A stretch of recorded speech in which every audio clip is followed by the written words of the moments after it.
During his official visit to Australia, King Charles encountered a heated protest, as a legislator interrupted his speech with shouts of, "You're not my king, this is not your land."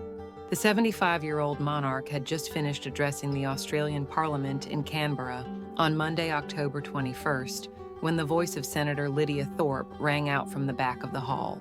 Thorpe, an Indigenous Australian politician, accused the monarchy of genocide and demanded the return of what she claimed had been stolen from her people. "Give us back our bones, our skulls, our children, our people," she declared, according to footage shared by the Telegraph. As she was escorted out of the Great Hall, Thorpe continued to yell, "This is not your land. You are not my king." The protest, while dramatic, did not seem to faze King Charles, who remained composed throughout the ordeal. Buckingham Palace chose not to comment on the incident, but a royal source expressed the couple's gratitude to the thousands who had gathered to support them during their visit. King Charles had moments earlier delivered a speech in which he paid tribute to Australia's Indigenous population. "I've witnessed the courage and hope that has guided this country on its long and sometimes difficult path towards reconciliation," he said, according to the Telegraph.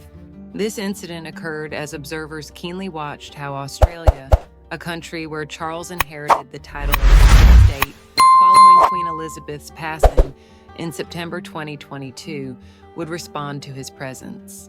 Notably, Australia's Republican movement had requested a meeting with the king.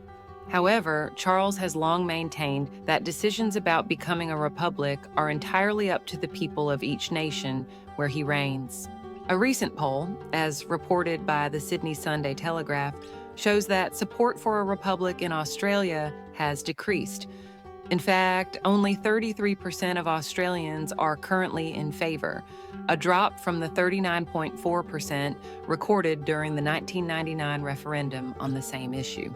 Before the parliamentary protest, Charles and Queen Camilla, 77, were warmly welcomed with the sounds of a traditional didgeridoo as they arrived at the Parliament House. This marked the fourth day of their visit to Australia, where the royal couple had also paid their respects at the Australian War Memorial. In a lighter moment, they even met an alpaca wearing a crown, brought by a member of the enthusiastic crowd. King Charles couldn't resist stopping to tickle the animal's nose, much to the delight of onlookers. As an environmental advocate, King Charles also visited the CSIRO, Commonwealth Scientific and Industrial Research Organization, where he spoke with firefighters about the ongoing challenges of battling the wildfires that devastate millions of hectares of Australian land each year.